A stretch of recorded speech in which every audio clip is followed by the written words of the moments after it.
This is my first page, and I just left this blank and embellished it. This is one of the stickers from the K & Company line, and these are from the $2 bin at Michael's, these flowers. And I used my Cricut with a new cartridge I got, the Elegant Edges, which is a great cartridge if you use your Cricut. I never use my Cricut, and I hate to go off into another side story, but I never use my Cricut because I don't have a Gypsy. And I've had my Cricut for about 3 years, and I have, you know, a lot of cartridges, but I don't have a Gypsy, and I couldn't justify spending another $300 on a Gypsy. And I don't even think they're making them anymore, to be honest with you. But if you don't have a Gypsy and you just have your Cricut, I found it really difficult to size the images. They'd always come out too big, too wide, whatever, so I just kind of gave up. Well, last week or the week before, I'd gone to the Cricut website because I was actually thinking about selling my Cricut on eBay. And I saw something called the Cricut Craft Room, which is a free software program that you download onto your computer. You can use it on a Windows or a Mac, and it's a program, and I'm sorry, I should back up and say that I also had the Cricut Design Studio CD, which I had issues with. Sometimes I couldn't get, some of the cartridges weren't on there that I had, and I just couldn't get it to work right, so I kind of gave up on that too. So anyways, when I was at the Cricut website last week, I saw something called the Cricut Craft Room. So it's a free program that you download onto your computer. You can use it if you have Windows or a PC, and you can use it on a Mac. It doesn't matter. And it basically is the Design Studio software program, and it's also like a Gypsy. So you can do everything, I believe everything you can do on a Gypsy.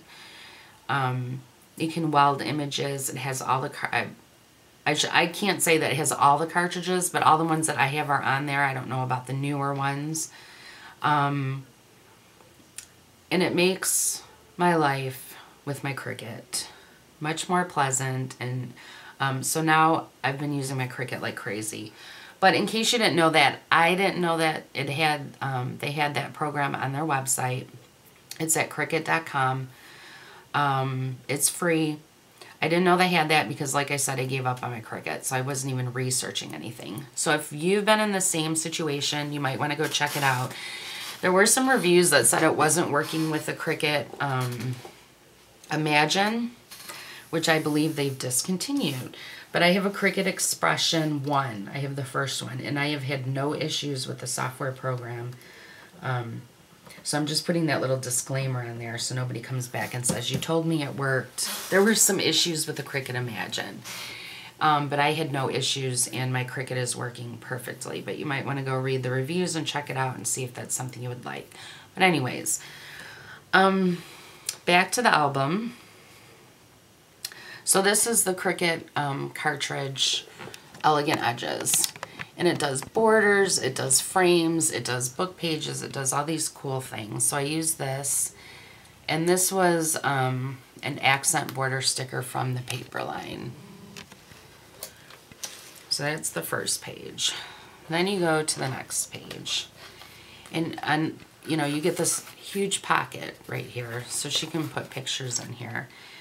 And then there's like separate pockets on here, but you kind of do a layout type form, and each one of these pockets has a little tag that you can take out and put your pictures in. I need to put a big one in here.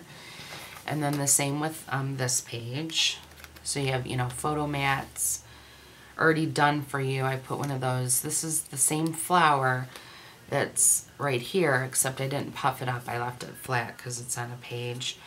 And this has a large tag. Ooh, that's kind of stiff. Sometimes you gotta lift the pockets up. I could have cut it a little better, I guess. And then again, on this side, you have that large, this whole thing is a pocket, so pictures can go in there.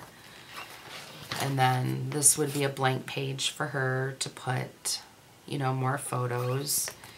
And here's more photos with tags behind all of these to put more. And then on the one side, there's going to be your large pocket. So I left some of this blank. I did have some pictures that my mom gave me, so I used those in here, but you know, she lives not in Michigan, so she can use her own photos. But so this is a very large pocket right here. You have your two pockets right here and right here, and then you know, this large pocket. So that's basically the whole idea of this album, is to have layouts and then your tags, but instead of it being, you know, separated each area, it's kind of all into one, if that makes any sense. So the only difference, you know, these pages are basic, you know, are same. It's just there are no pockets on this page. And then the only thing that varies is the size of your pockets on the remaining pages.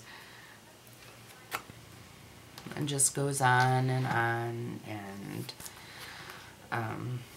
there's just another blank page and another blank pockets, you know, with more tags in there. They shrink. And then the back page, I just kept blank and put some of those flowers with a border sticker. And I didn't put anything here. So, and the back is plain. So I don't know if I'm going to put more stuff on there, or because I don't know. It's so big, I don't know. But again, this was the Retrofit mini album by Kathy Orta, O-R-T-A, The Paper Phenomenon. Did a YouTube mini series, so there's, I think, 9 videos with explaining how to do all the different layouts. So if you're interested, it didn't really take me that long. I worked on it after work. I finished it up yesterday for a few hours, so maybe 3 or 4 days after work, and I'm not talking about a full 24 hours, of course, but once you get doing it, it just kind of comes together and it's really easy. And another thing I wanted to share with you really quick was I really like the Hidden Hinge binding system. But I've always had a problem with, and I use score tape, I've always had a problem with this staying flush. And I've seen Kathy Orta talk about this. This is the 2.5 inch wide score tape. She actually uses a 5-inch wide score tape because that binding always comes out to be approximately 5 inches wide. So I use I just bought 2 rolls of the 2.5, and you know, 2.5 times 2 equals 5, so I just used 2 of these. This was about $18. I got mine from A Cherry on Top, and I shop with them because they're in Midland, Michigan, and I like to shop for Michigan, you know, Michigan local stores or whatnot. But this was about $18, and I think I had a coupon, so I got some money off that, and then free shipping. But if you can find this made such a difference in my binding system and it staying put. You can also use the 5-inch wide, and I think I didn't see it at a lot of places. I think I saw it at the Score Pal website, which it was like $40-some. So I just bought, like I said, 2 of these 2.5 inches, and it looks like this is gonna last forever. So, you know, if you have trouble with that too, like I've made this before, and it starts to pull away from right here, you might want to try that, because then you're just assured that like every inch of that binding is covered in score tape, and that's what you want. So that's my album. Have a great rest of the Sunday afternoon, and I'll talk to you soon. Bye.